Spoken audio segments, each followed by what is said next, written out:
And the P-40 flown by Derek Dodds.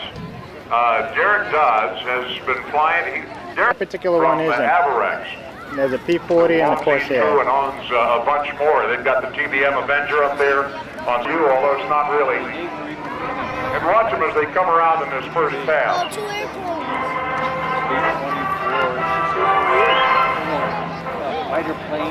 That second airplane with the shark's teeth on it.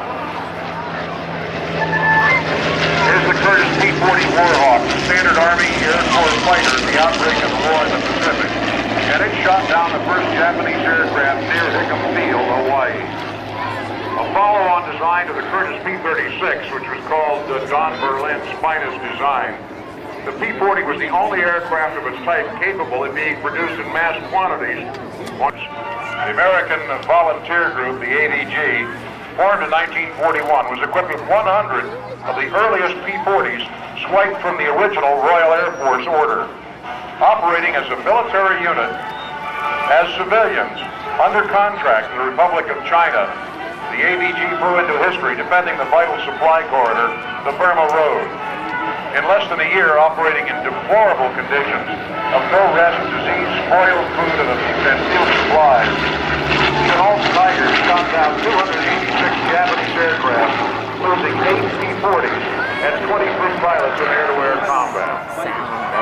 14,391 P-40s were constructed at an average cost of $45,000 each. You know what they cost today? You want to start at $500,000 for one that's kind of ratty? The P-40 was kept in service throughout the war in all fronts, in Europe, the Pacific, Africa, and in Russia. Now from the right, we're going to...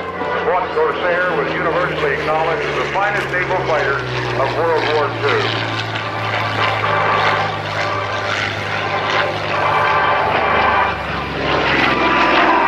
Multiple roles of attack, air superiority, tactical support, all-weather interceptor, and even light bomber, it was unsurpassed.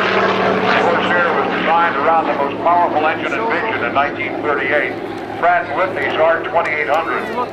The characteristic inverted gull wing was the designer's solution to that R2800 swinging a propeller with a diameter of 13 feet and 2 inches.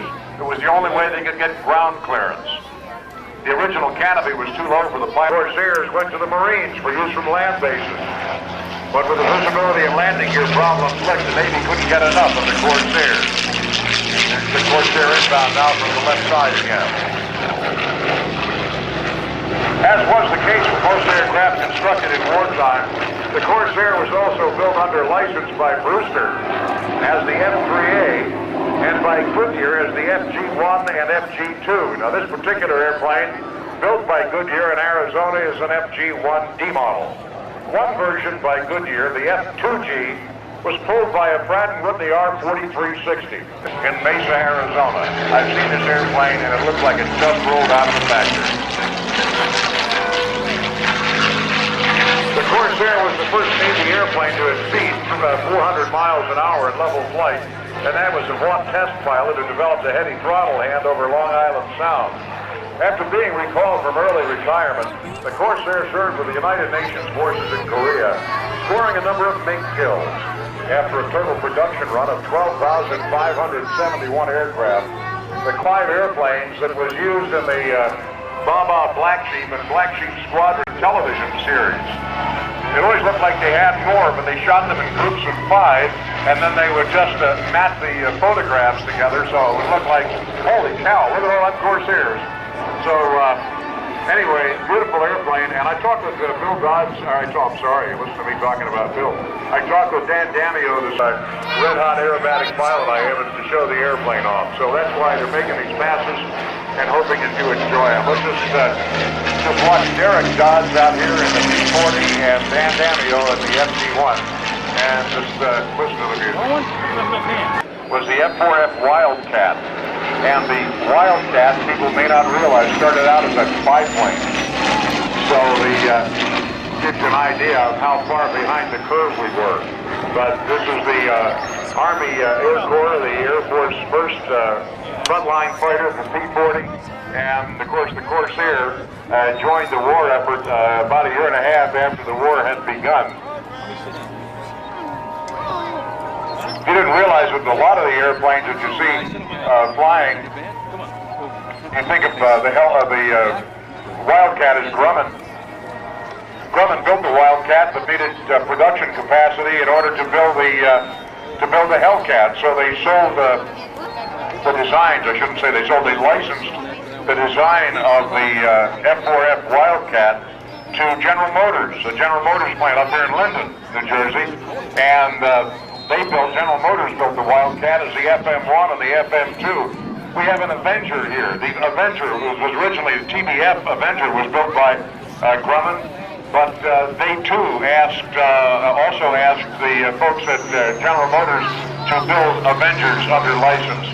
And the TBF, the F letter was for the Grumman, the designator for Grumman in the Navy. It became a TBM. M was the identifier letter for General Motors. Same thing we have up here. If you haven't heard of it before, now you do. The B-25 up here. Well, the Navy flew the B-25 before they unified the numbering system. Under the Navy, it was a patrol bomber. Both he and the Marine Corps was an SNJ, the last letter J for North American. The Corsair F4U, the F4U, the letter U was for Vought. And when it was built by Goodyear, it became the SG1, FG2, G, the letter for Goodyear. I just thought I'd educate you there, give you a little, is that nice? Did that help out? I appreciate that, Frank. I got that all down pat. I saw you making notes. Can I get a cup of coffee with that?